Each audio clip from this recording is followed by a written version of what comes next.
¿Cómo están? Qué gusto tenerlos otra vez aquí en este live de domingo.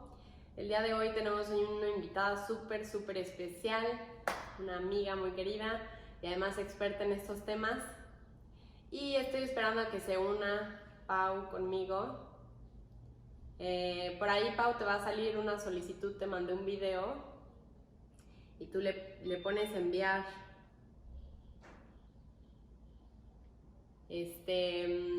Vamos a hablar de amnesia infantil, de este enigma de cómo las personas, pues cómo sus cimientos se van consolidando a raíz de sus primeros años de vida, pero al mismo tiempo no somos capaces de recordarlos cuando somos adultos. Vamos a hablar del tiempo, de la subjetividad del tiempo y de la memoria y muchas cosas más muy interesantes. Seguimos esperando a que se conecte Pau y esperando a que se conecten más personas. Para quien no me conoce o quien no ha visto los domingos de live, yo soy Cristina Guerra, soy psicóloga, soy terapeuta familiar, tengo un enfoque sistémico y pues nada, estoy muy contenta de estar aquí con ustedes. Me encanta hablar de todos los temas que nos rodean a la humanidad, de las emociones, de los misterios como que es el tiempo y de lo que vamos a hablar hoy Pau y yo. Pau está teniendo problemas para conectarse, pero a ver, vamos a ayudarle.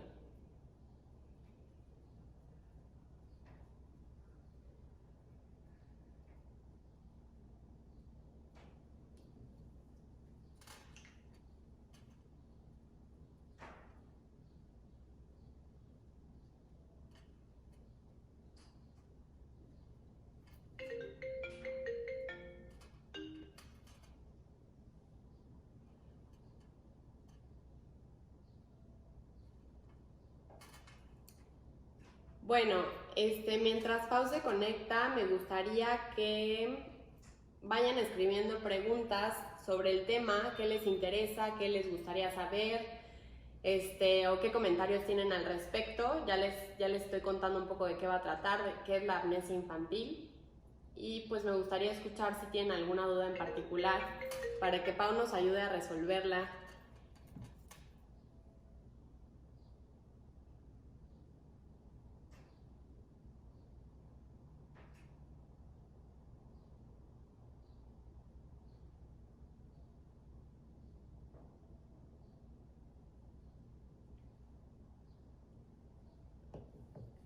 Hola, hola Mariana, ¿cómo estás?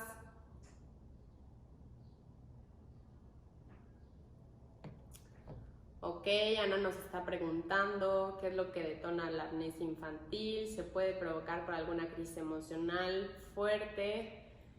Pues ya lo resolveremos. Pero sigo teniendo dificultades para que Pau se conecte. Vamos a ver.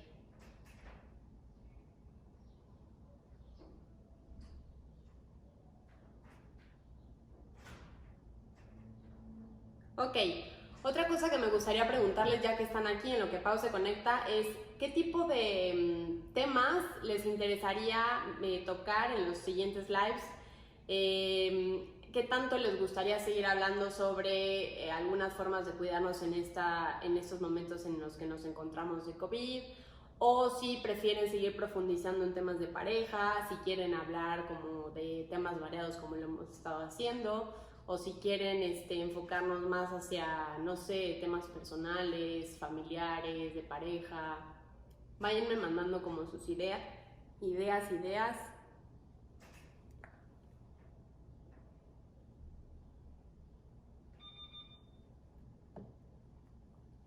Hola, hola, se están conectando más personas.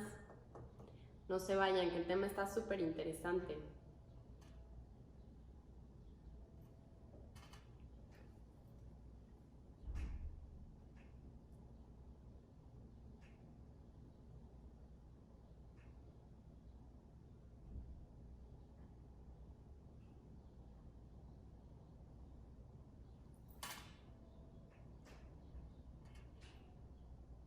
Ok.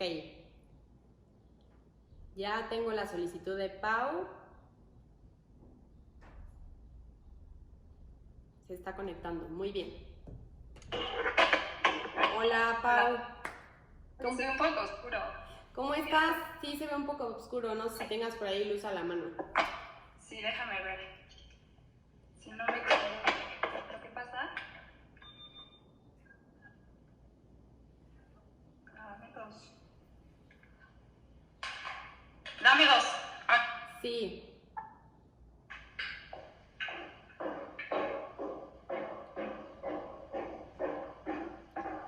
Hola, Mer. ¿Cómo estás?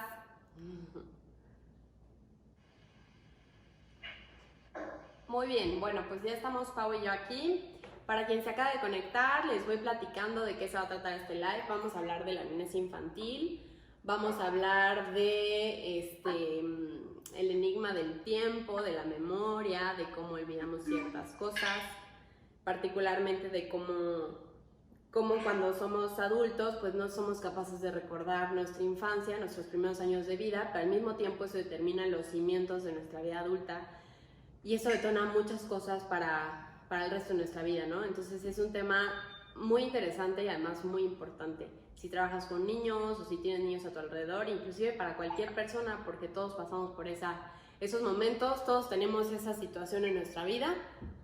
Entonces, por aquí nos pregunta Astrid, ¿cómo afecta en nuestra personalidad estos sucesos? Muy bien. Ya te vemos un poco mejor, Pau. ¿Cómo estás? Oye, parece que estás muy bien. Muy bien, aquí estamos. Qué bueno. El punto es que te escuchemos. Te vemos mejor, te escuchamos. Muy bien. Y te me pusiste en pausa.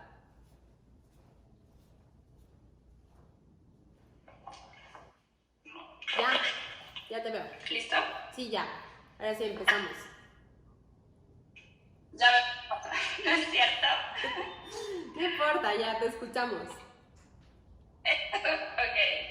¿Cómo estás, Cris? Ya por fin poder. Ya, por fin, aquí andamos. Ya les platiqué un poquito, Pau, los puse en contexto de qué vamos a hablar el día de hoy, de la amnesia infantil. Yo ya me presenté, pero me gustaría que tú te presentaras primero, que sepan quién eres, qué haces, qué te apasiona y todo esto.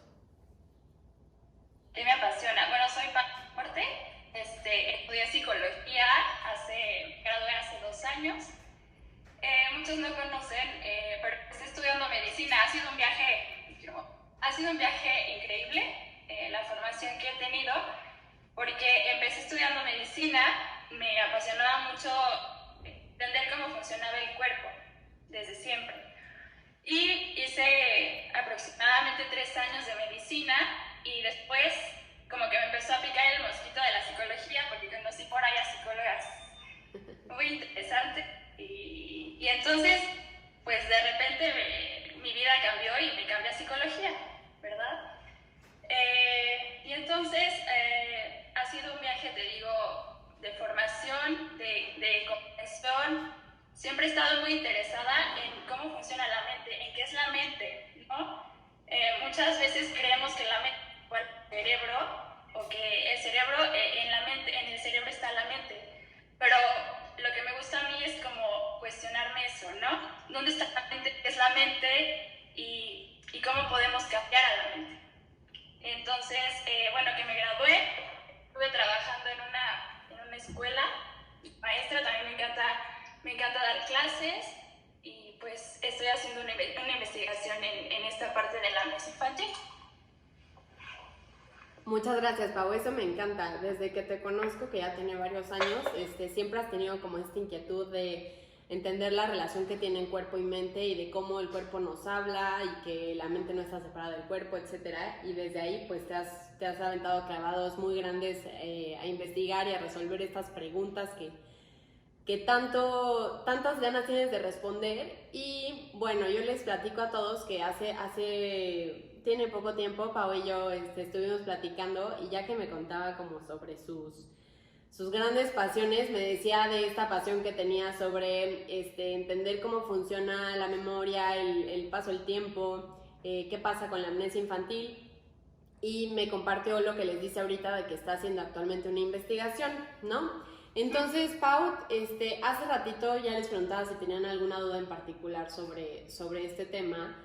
Y bueno, Astrid ya nos preguntaba que cómo afecta nuestra personalidad, y Ana nos ponía que cuáles son los principales detonadores de la amnesia infantil, o si puede ser provocada por crisis emocionales fuertes. Creo que son preguntas tal vez muy diversas, pero las vamos a ir abordando poco a poco. Entonces, pues si quieres empezar. Sí, claro. Creo que lo primero, como te contaba hace un ratito, que estábamos viendo como la estructura de esta hora que vamos a estar platicando sobre esto, que la amnesia infantil sería bueno primero como focalizar o hacer énfasis en 3 conceptos que nos ayudan a entender qué es la amnesia infantil. La primera, como su nombre lo dice, es amnesia infantil. Bueno, ¿qué es la infancia? ¿No? La infancia son los primeros años de vida, desde el momento que nacemos, y la UNICEF propone que hay diferentes consensos y diferentes modelos, pero la UNICEF propone que es de los 0 a los 3 años. ¿Sí? Entonces, es maravilloso porque si tú te metes a la UNICEF, hay un artículo que dice: los primeros años de vida determinan o sientan las bases para la salud física, emocional, o para la salud o para la enfermedad mental. O sea, estos primeros años, como tú bien decías que te estaba escuchando cuando no me podía conectar, estos primeros años lo que hacen es formar los cimientos de lo que vamos a hacer. Entonces, como en la arquitectura, cuando uno construye una casa, lo primero o lo primordial debe de ser la estructura, el cimiento, lo que soporta la casa, claro. Exacto, ¿no? Entonces, estos 3 años forman la base, los cimientos para nuestra vida futura. Esa es la infancia a grandes rasgos. Entonces, la UNICEF dice 3 cosas fundamentales para la infancia y derecho que todos los niños deberían de tener, ¿no? Primero, una buena alimentación, una buena nutrición. La segunda es estar protegidos, poder jugar. Y la tercera es que sean amados, que estén dentro de una familia, dentro de una estructura familiar, que les dé cariño y que les dé soporte para ellos poder encontrar, que vayan encontrando su identidad. Entonces, esta muy brevemente la infancia. ¿Sí? Sí. Me parece súper interesante, Pau, y sí quiero mencionarlo cómo se habla aquí de amor, ¿no? O sea, no es nada más importante hablar de tener un sustento, no es nada más importante hablar de una buena alimentación, es importante hablar de cariño, de alguien que te proteja, de alguien que genuinamente se preocupe por ti, ¿no? Y que entendamos que esto va a determinar el resto de la vida de las personas, de alguna u otra forma. Claro. Hay incluso alguna frase por ahí dando vueltas que dice: la infancia es destino, ¿no? Lo que ocurra en la infancia va a marcar o va a estructurar a qué vamos a hacer, ¿verdad? Claro. Entonces, aquí ya podemos empezar a ver por dónde va la amnesia infantil, ¿no? Ya vi infancia, luego otra parte que sería importante es ¿qué es la memoria? ¿No? Sí. Y es un tema que no hay respuesta, ¿no? Yo llevo estudiando mucho tiempo, lo llevo estudiando 3 años y no tengo una respuesta, pero sin embargo podemos definirla, ¿no? Claro. De acuerdo a la neurociencia, la memoria es esta capacidad que tenemos de guardar esta información, y en nuestro cuerpo, en nuestro cerebro. La neurociencia te va a decir que es en el sistema nervioso, en las neuronas. Claro. Tenemos la capacidad de guardar un evento que ocurrió, un evento en el pasado, guardarlo en nuestro cuerpo, en nuestro cerebro, y después tener la capacidad de recordarlo, o sea, de evocarlo y de acordarte, ¿no? Okay. Entonces, esa es la memoria vista una duda aquí, porque tú bien lo dijiste, desde la neurociencia está almacenada en el sistema nervioso.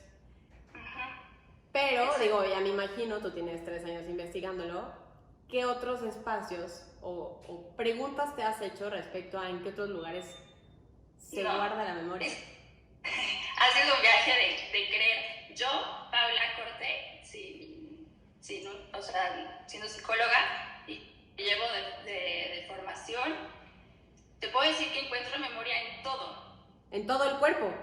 En todo el cuerpo y en todo. Claro. Si yo me voy a una biblioteca a estudiar, yo tengo aquí mi biblioteca, ¿sabes? Sí. Tiene poquitos libros, pero para mí eso es memoria, claro. ¿sabes?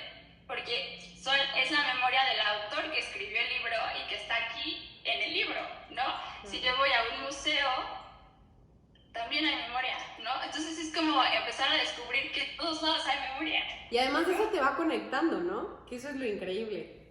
Sí, es increíble cuando empiezas a ver como que las formas se repiten en diferentes lugares y es padre cuestionarte esto, ¿no? Porque si nos quedamos con que la memoria es la capacidad que tiene el sistema nervioso de guardar información y luego recuperarla, como platicábamos el otro día, para mí se queda corto. Es que eso es pensarlo de manera muy sistematizada, o sea, como muy técnica, y la verdad es que, como lo decíamos, va mucho más allá, ¿no? Y en el enfoque sistémico implica mucho más cosas, implica más personas, o sea, entonces, bueno, yo sé que las dos nos emocionamos, pero sigamos platicando sobre esta línea. Bueno, sí, de esta línea, la memoria. Ya vimos la definición que da la neurociencia, que nos sirve obviamente para guiar nuestra investigación, porque si yo llego y digo, es que la memoria es todo, pues no. Sí, o sea, necesitas una línea, claro. Sí, como definiendo operativamente tu concepto, ¿no? Y dentro de la ciencia, la memoria se divide en muchas. Si tú te acuerdas en las clases de neuropsicología, si te metes a internet, a los tipos de memoria, hay memoria celular, memoria a largo plazo, memoria a corto plazo, memoria de trabajo, hay muchísimas memorias. Entonces, creo que lo fundamental aquí para entender la amnesia infantil es dividirla entre memoria implícita y la memoria explícita. Okay. Sí. Entonces, en los primeros años de vida, en esta infancia, en estos 3 primeros años que estamos en el mundo y que nacemos y que nuestro cerebro ya es complejísimo, aunque todavía no esté totalmente conectado, sino que está aprendiendo está aprendiendo del mundo externo, ¿no? En estos primeros años, el tipo de memoria que prevalece es la memoria implícita. ¿Qué quiere decir esto?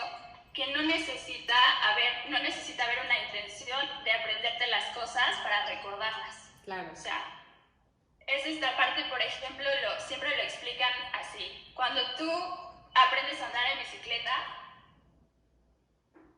tú no dices, voy a poner el pie aquí a 45 grados y ¿no? Claro. Es en la bici y que tu cuerpo aprenda.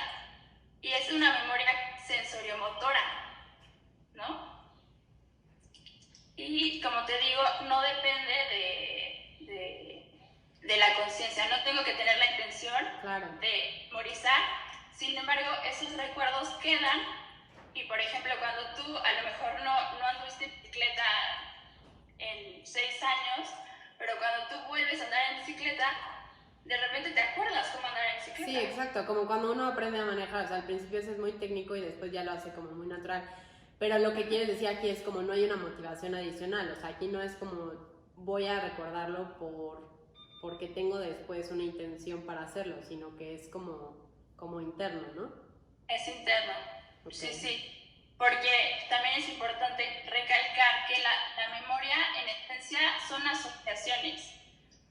O sea, yo asocio un evento que estoy viviendo en el presente, lo asocio a algo del pasado y es ahí cuando recuerdo y puedo evocar el recuerdo, claro. ¿no? Y entonces, por ejemplo, esta memoria tiene también que ver con la memoria emocional. Te decía también la otra vez, ¿no? De esta parte de que también en estos primeros años de vida no hay un lenguaje desarrollado. O sea, el bebé no tiene un lenguaje para poner en palabras Sí, claro. lo que está viviendo. Sí, no hay una codificación de esto, o sea, no hay forma de expresarlo. Ni más, O sea, digamos, sí de se expresarlo expresa. sí que es a través del llanto, pero más bien como de tener unas cajitas en su cerebro, que todos los adultos, a mí me encanta hablar de cajitas, ¿no? Tenemos nuestras cajitas de cada cosa y entonces vamos clasificando de acuerdo a esas cajas y vamos almacenando de acuerdo a lo que hay que memorizar, pero como bien lo explicas, desde una motivación, por así, me gusta llamarlo motivación, un motivo externo, ¿no? Y el bebé no tiene como estas cajitas ya desarrolladas, ya construidas en su cerebro. Exacto. Está aprendiendo a construir esas cajitas. Exacto. Y como aprenda a construir esas cajitas, después va a poder abrirlas o no abrirlas, ¿no? Eso es increíble. Exacto. Entonces, esta parte de una memoria sensoriomotora, el cuerpo es el que aprende. Ahí es donde yo pongo en duda, ¿está realmente sola la memoria en el sistema nervioso? Está en el cuerpo, Claro. en estos momentos, ¿no?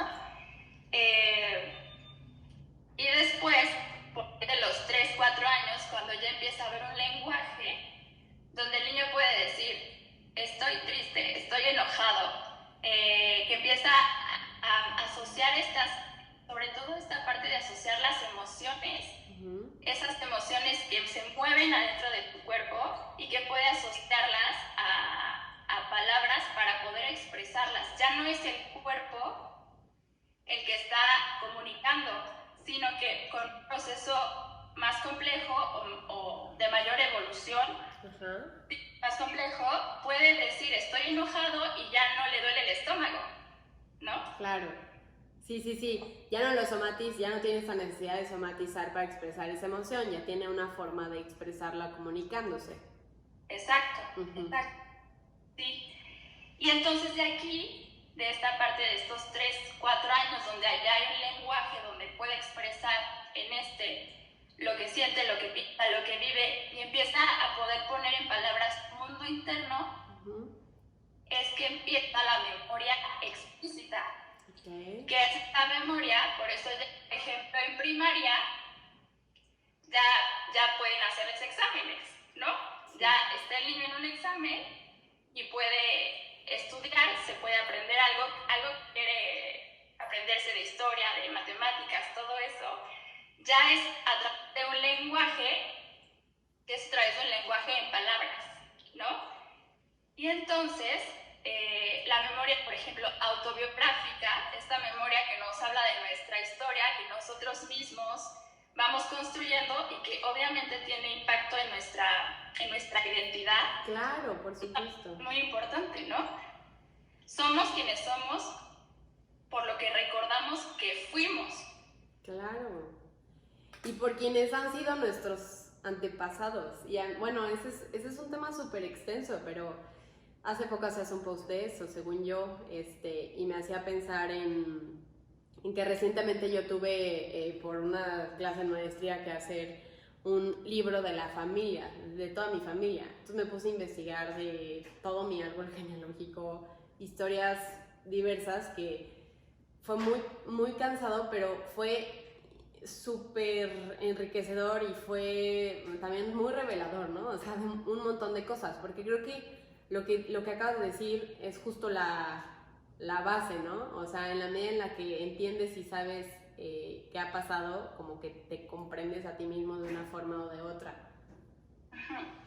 Exacto. Y esta parte de la memoria, como tú bien dices, que forma parte de nuestra identidad. Yo me acuerdo que cuando empecé a trabajar en esto, fue justamente que estaba en clase de psicopatología y estábamos de los trastornos disociativos con Pili, una maestra que nos dio clase. Y entonces hablaba sobre la huella anémica, ¿no? Una huella, como un caminito que desde los orígenes ha venido recorriendo, tú has venido recorriendo, que hace que tú tengas una identidad, ¿no? Y que esa identidad esté integrada. En los trastornos disociativos lo que falla es esta huella anémica, ¿no? Y entonces ponernos a pensar en el impacto que tiene el recordar este ejercicio de volver atrás, de volver al viaje de descubrir si esos recuerdos que tenemos de nosotros mismos, y cómo influyen en nuestra vida actual. Pero Pau, eso me lleva a pensar en otra cosa que me acuerdo alguna vez lo discutíamos en clase de ética con otro profesor, que tiene que ver con los recuerdos implantados. O sea, a mí fue algo que en su momento me hizo que así me explotara un poco la cabeza y vamos a explicarlo un poquito. Tiene que ver con esto de cómo diferenciar entre un recuerdo que sabes que es real porque, o sea, te acuerdas que ocurrió y algo que te contaron, a lo mejor tus tíos, tus abuelos, tus papás, pero te contaron de tu infancia y que según tú ya lo tienes como un recuerdo, pero a lo mejor fue una interiorización o introyección, como lo quieras llamar, de alguien más, ¿no? Que te cuenta algo y que te habla de lo que había alrededor, a qué olía, a qué se sentía, no sé, de estímulos que entonces tú los llevas hacia tu interior y entonces generas un recuerdo y dices, ah, sí, claro, como cuando yo me caí en la silla y me abrí aquí la barbilla, ¿no? Por ejemplo, yo.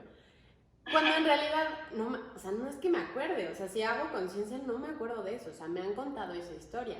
Entonces, no sé, híjole, aquí es pregunta para ti, o sea, ¿cómo funciona o qué diferencias hay en esta forma en que guardamos ese tipo de información y la almacenamos? ¿Habría forma de diferenciar si es un recuerdo implantado o no?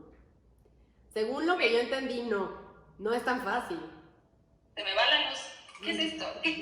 ¿Cómo interpretamos esto? A ver, déjame cambiar ya.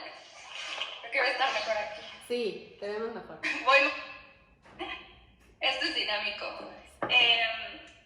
Es un tema complejo porque creo que está esta parte de la memoria. Ajá.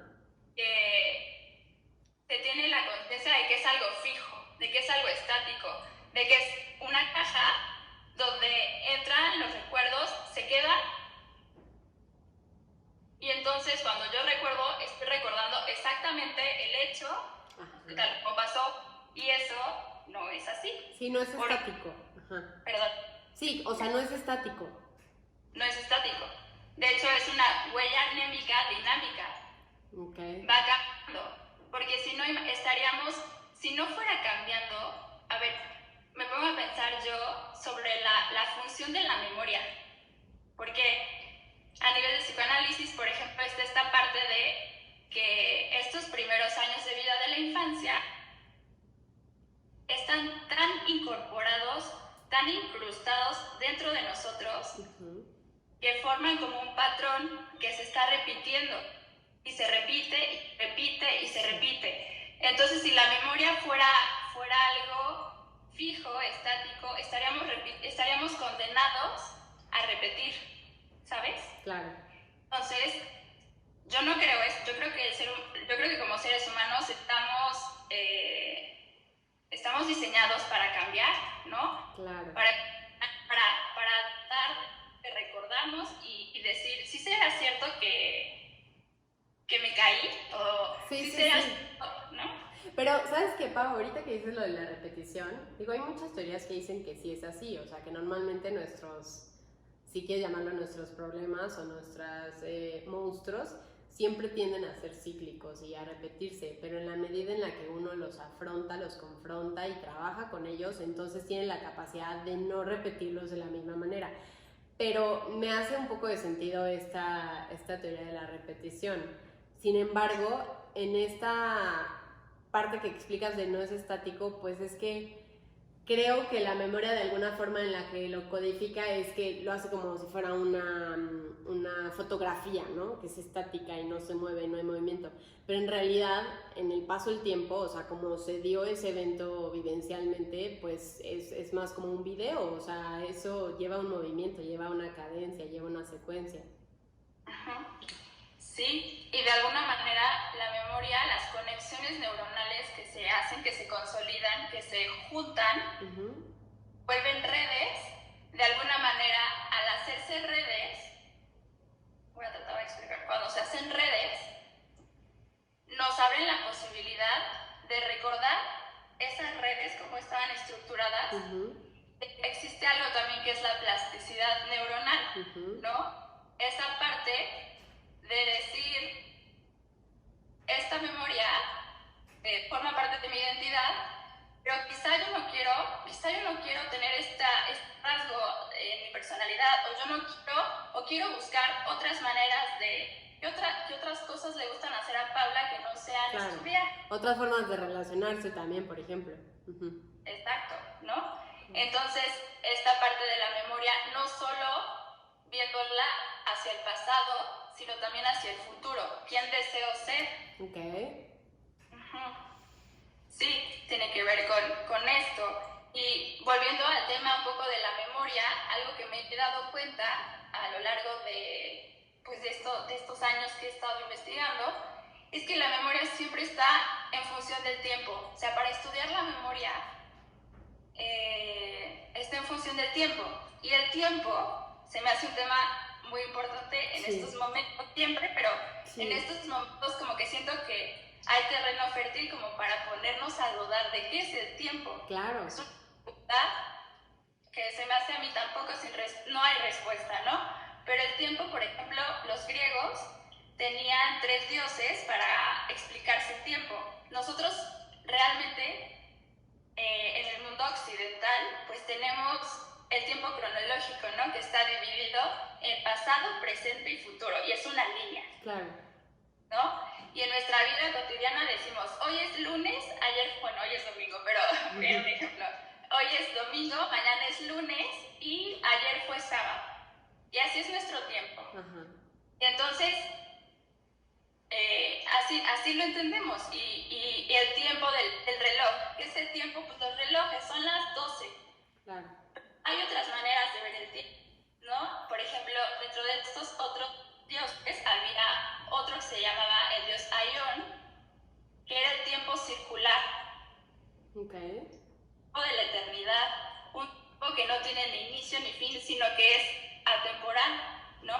También nosotros cuando nos preguntamos sobre la eternidad, pensamos que es al futuro, ¿no? O sea, en la eternidad, o cuando me muera, claro. voy a la eternidad, siempre como en esta visión de pasado, presente y futuro, claro, es lo que conocemos. Exacto. Entonces, te digo, este Dios de la atemporalidad, de la eternidad, habla de que el tiempo, y el tiempo yo lo asocio mucho al tiempo de la mente, ¿no? Claro. En la mente, tú crees que hay un pasado, un presente y un futuro, está todo, bueno, al menos yo me lo explico así y lo he leído. La mente tiene una percepción o una concepción del tiempo atemporal, es circular, ¿no? La infancia, la adolescencia, la adultez están todas integradas. Es algo tremendo, pero... Es tremendo. Pero ¿sabes qué me hace pensar, Pau? Un poco en las construcciones sociales que vamos haciendo en nuestra vida adulta, obviamente. O sea, creo que si nos vamos a esta parte que explicas en donde nuestro cerebro esto es atemporal, por así llamarlo, o no tiene un pasado, presente, futuro, es como si se integrara todo y entonces nada fuera menos importante que lo otro. O sea, cada etapa fuera igual de importante para la memoria y cada etapa tuviera lo suyo y al final no eres diferente de la que fuiste ni en la infancia, ni en la adolescencia, ni en la vida adulta, ¿no? Y me hace sentido cómo es tan importante reconciliarte con muchas etapas de tu vida con las que tal vez tuviste conflicto. Pero, ¿cómo nosotros tenemos que integrar estas etapas y entender que es parte de lo mismo? Y entender que muchas fueron construcciones que hicimos o que nos enseñaron a hacer desde que éramos chiquitos para ir clasificando, pero que no forzosamente son la verdad. Y no sé si me explico aquí, no se trata de hacer todo relativista, pero sí de cuestionarnos como qué cosa fue aprendida y qué cosa es lo que es realmente, ¿no? Sí. Por ejemplo, volviendo como al tema de la infancia infantil, que ver con lo que tú me dices, ¿no? Cuando surge el concepto, Freud, es importante que lo diga, todos lo tenemos como el padre del psicoanálisis, ¿no? El que el que fundó las bases del psicoanálisis y todo. Pero Freud, antes de ser, de dar origen o de, no quiero decir inventar, pero de sentar las bases para el psicoanálisis, fue médico y fue neurólogo, ¿sí? Y entonces se dedicó a hacer experimentos en el laboratorio, también atendía pacientes neurológicos, o sea, tiene una base científica biológica, ¿no? Claro. Eso es importante. Entonces, cuando Freud empezaba a atender a sus pacientes ya adultos, porque Freud no atendió mucho a los niños, en general eran pacientes ya adultos, se empezó a dar cuenta que había una incapacidad de estas personas adultas de recordar sus primeros años de vida. Y entonces le llamó la atención porque dentro de la disciplina de las neurociencias hay una ley que se llama la ley del Ribot, que dice que cuando una persona tiene alguna lesión o alguna enfermedad neurodegenerativa, tienden a perder los recuerdos más cercanos a la lesión y que los que son lejanos, los que tienen más tiempo ya de estar consolidados, no se afectan, ¿no? Entonces le llamó la atención esto y él proponía que no podían recordar de manera nítida su infancia, pero que de la infancia había recuerdos encubridores, que es algo más o menos que creo que es lo que me ahorita, ¿no? Eran recuerdos que eran muy nítidos. Es como si yo te dijera, por ejemplo, lo pongo conmigo. Yo me acuerdo de chiquita que cuando fui a los 3 años en un viaje a conocer a mi familia, y entonces yo me acuerdo que estaba en una mesa y había una botella de coca y estaban 3 personas que me acuerdo muy bien la cara. Y entonces es un recuerdo súper nítido. Y decía Freud que, por ejemplo, los recuerdos encubridores lo que hacían era condensar de alguna manera todo el contenido de esos años que no nos acordamos, estaban contados en ese recuerdo. Ok, como si todo ese recuerdo tuviera un significado mucho más profundo que la sola imagen, ¿no? Exacto. Okay. O sea, como si ese recuerdo que parece insignificante, porque imagínate que me acuerdo que era una mesa, una botella de refresco y había 3 personas que me acuerdo de la cosa, eso no tiene nada que ver. Sí, claro. Decía que en eso estaba condensada toda la infancia. O sea, toda la infancia que no recordamos estaba condensada en esos recuerdos. Ok. Entonces, como el trabajo que se hace con los sueños, ¿no? El contenido manifiesto y el contenido latente están condensados y uno tiene que trabajar más allá de que si fue cierto, claro. A ver, si es verdad o es un recuerdo falso o un recuerdo implantado, para mí, yo me lo explico así, para mí es algo que estoy recordando y que no es casualidad que claro. Esté recordando. Es más como el significado que tiene.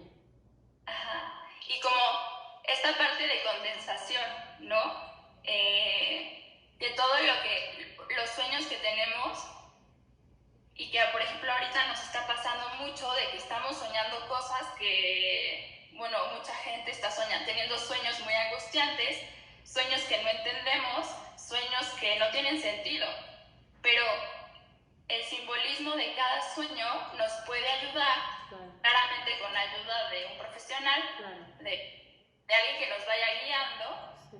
Para ir descubriendo este mundo interno, sí. Dentro de nosotros, obviamente, y poderlo elaborar. Claro, que tiene que ver más con la narrativa del sueño, o sea, qué iba pasando, qué iba sintiendo en ese momento, que con el sueño per se. Oye, Pau, a ver, me gustaría enfocarme un poco en el tema de lo que es amnesia y abordando un poco las preguntas de que si aquí intervienen los mecanismos de defensa o que si hay algunos detonadores como un trauma en la infancia que determinen esta amnesia. No sé si nos podemos adentrar a eso un poco más. Sí, mira, hay diferentes hipótesis de por qué se da la amnesia infantil. Uh-huh. Hay hipótesis neurobiológicas, pero si quieren un poco más podemos hablar sobre el mecanismo de la represión. Sí, mira, me gustaría explicar un poco que la amnesia es como esta pérdida de memoria y que, bueno, en general se explica que se puede dar por dos razones, o por factores de, o sea, algún trauma que ocurrió, o más como un proceso del cerebro con, sí, como de mecanismos y de... Una lesión. Una lesión, perdón, sí, exactamente una lesión. Entonces, creo que aquí la pregunta es, ¿la amnesia infantil a qué se debe? Sí, mira, cuando estaba investigando, un amigo de medicina me dijo, oye, pero espérame, ¿es una amnesia retrógrada o anterógrada? Y yo, no. Es una amnesia que tiene que ver no con el tiempo, no es una amnesia que tenga el tiempo cronológico de pasado, presente, futuro, sino que es una amnesia que estudia el circular o... No me explico. El tiempo en la amnesia infantil se tiene como un tiempo, no tiene ni principio ni fin, sino que se está circulando. Okay. No me explico. Sí. La manera para entender el tiempo. Entonces no es una amnesia anterógrada o retrógrada, sino que es una amnesia, la incapacidad de recordar los primeros años de vida, que paradójicamente los recordamos porque los estamos repitiendo. Claro. Esa es la paradoja. No es que haya habido un trauma, una lesión neurológica, sino que la intensidad emocional, yo me pongo a pensar o hago empatía con un bebé, ¿no? Imagínate el océano de emociones que hay dentro de ese bebé. Un bebé se ríe, un bebé se enoja, un bebé se pone triste, ¿no?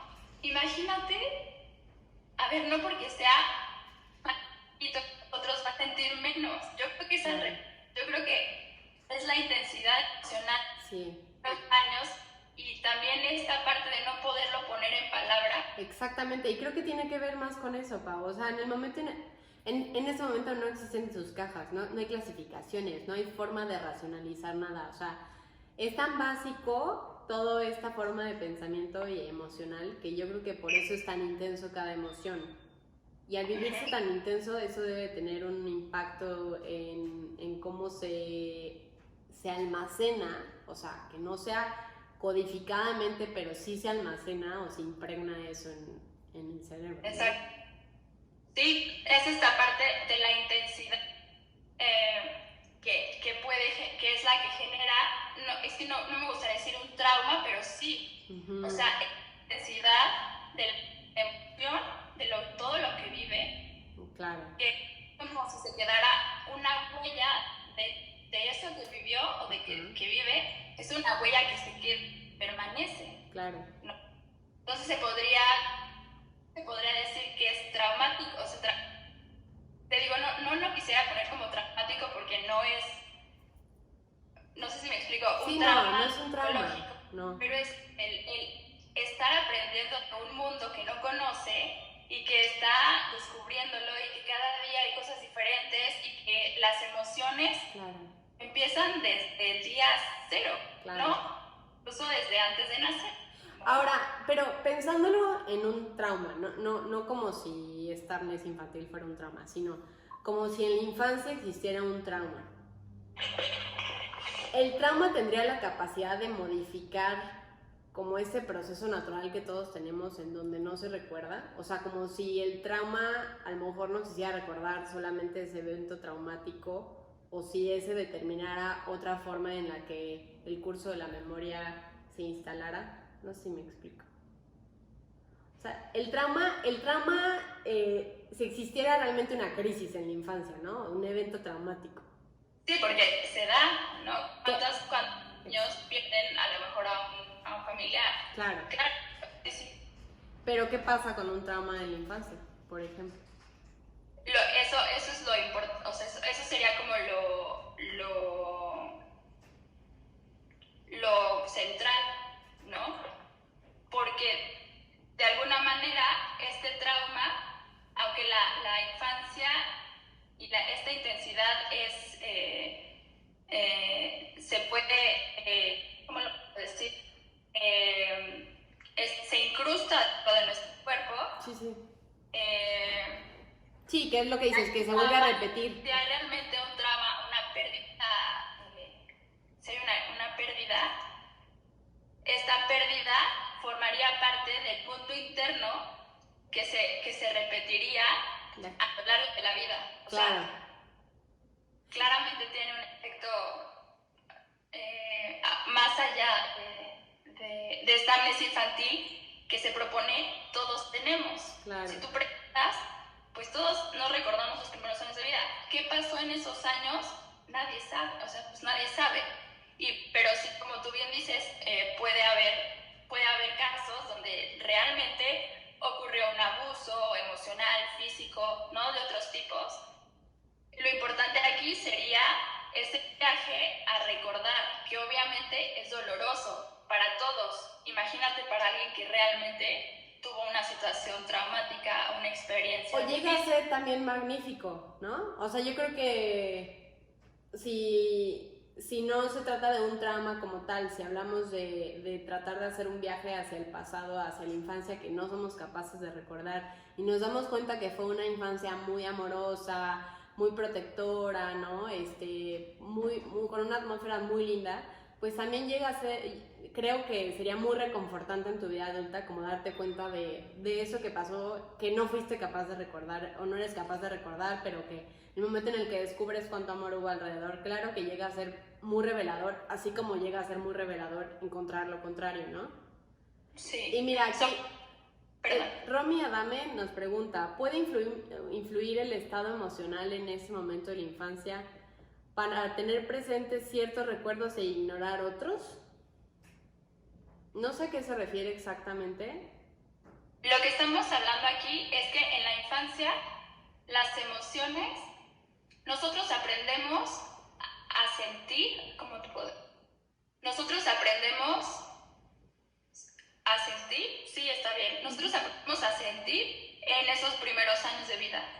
Hay diferentes sistemas que propone un científico que se llama Jack Panzer, que dice, tenemos 3 sistemas básicos y cuando nacemos estos están aprendiendo a conectarse. Primero, aprendemos esta parte de la búsqueda.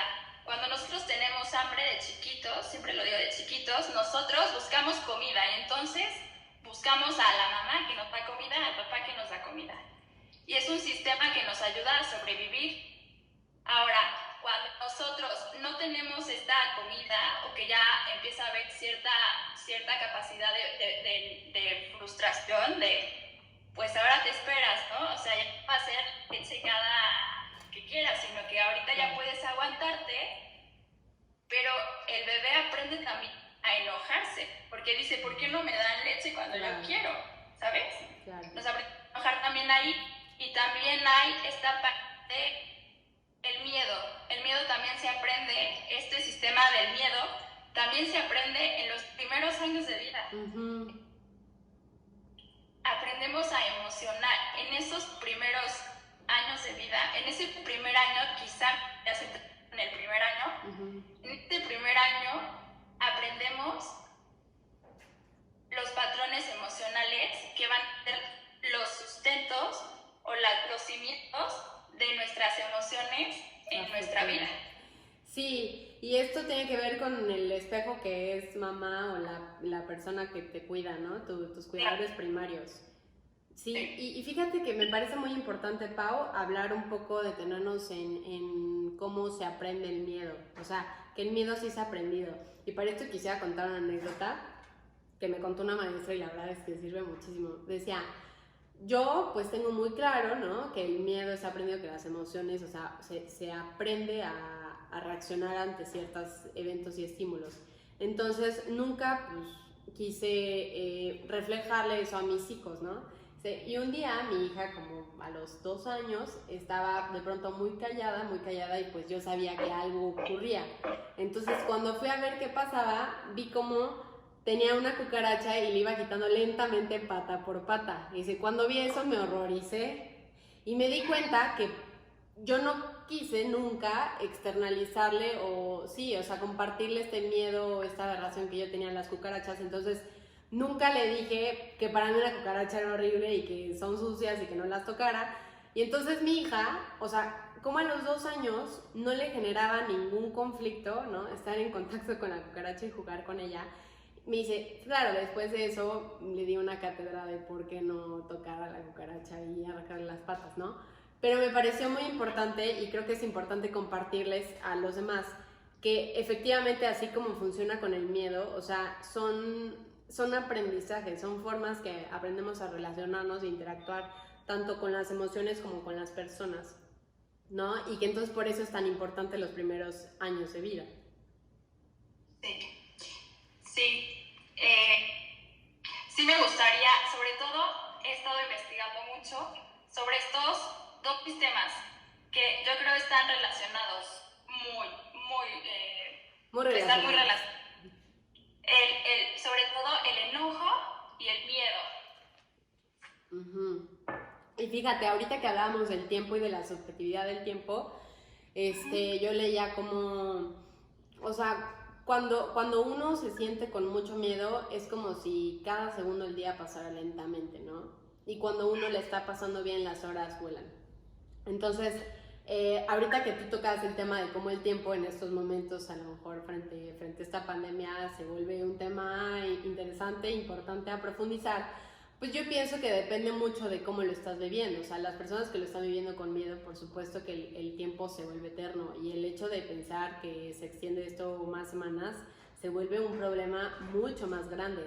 En cambio, tal vez las personas que han aprendido a encontrarle un sentido a esto, ¿no? Una forma de crecimiento, la que sea, y yo sí quiero aclarar aquí, no es que diga que todo, siempre tienen que ser súper positivos y que esto es algo bueno, por supuesto que no. Entiendo que para todos es difícil y de alguna u otra forma a todos nos pega diferente, ¿no? Pero sí creo que en la medida en la que el miedo sea nuestro compañero más pasajero y que cuando llegue, así como llega, se vaya, o sea, en esa medida vamos a poder sobrellevar más esta situación, y en la medida en la que lo invitemos a quedarse, pues se va a instalar, y cuando se instala eso hace que pues nos sintamos mucho más agobiados y que las horas pasen mucho más lentas. Claro. Uh-huh. Astrid habla de resiliencia, sí. Sí, eso es un concepto básico en estos momentos. Hola. Pero bueno, Pau, nos quedan muy pocos minutos. Por ahí nos dice Lupita que si podemos guardar el live. Sí va a estar guardado en esta cuenta. Sí, pero... que ahorita también no estoy en mi cuenta de psicóloga, estoy en Neurotips, que es mi cuenta alterna. Pero pues fueron detalles que no tenía contemplado. Yo sé, fueron cuestiones técnicas, y me gustaría que antes de irnos cerráramos y también pudieras compartirles tus cuentas para que te sigan en ambas y puedan conocer toda la información que das, que es súper útil y valiosa. Pero como dándole un cierre a todo esto, no sé qué te gustaría decir, Pau, porque sé que te apasiona el tema, pero ¿con qué te gustaría como cerrar esto? Siempre, yo lo que diría, o sea, lo que podría decir es, ahorita que estamos viviendo estos tiempos tan difíciles, que estamos en nuestras casas, muchas veces nos da miedo recordar, ¿no? Las paredes, muchos vivimos todavía en casa de papás. Por ejemplo, esta casa donde estoy ahorita fue la casa de mis primeros años de edad. Entonces nos da miedo recordar, o estamos viviendo pues una situación muy complicada, ¿no? De encierro, y que muchas veces no queremos salir, queremos libertad, y pues ahorita no tenemos cómo, ¿no? Tenemos que resistir. La resistencia, aparte de la resiliencia, se me hace que es un tema que debemos de aprender, ¿no? ¿Y quién nos enseña a resistir? ¿Cómo resistimos? Claro. Entonces, me parece que es un momento de voltear a ver nuestro interior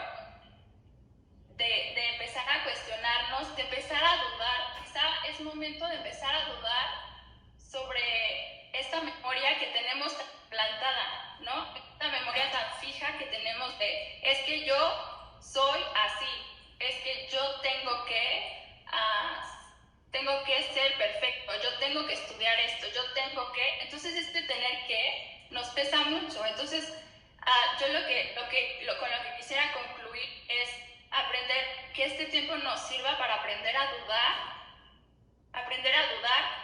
de eso que nos han dicho que tenemos que ser, ¿no? Escribir, recordar. Es que yo me acuerdo que cuando era chico pasó esto y esto y esto y aún me duele. Yo lo he hecho ahorita.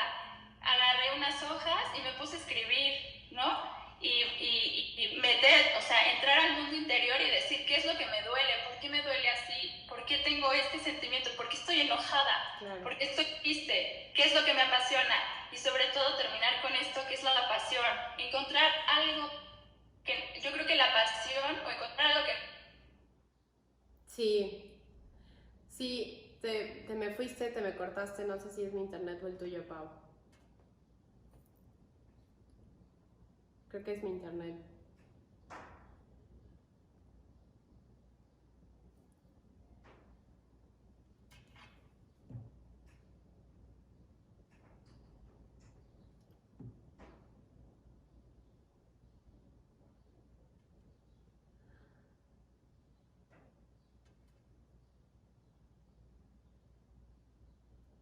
Hola, no sé si me ven.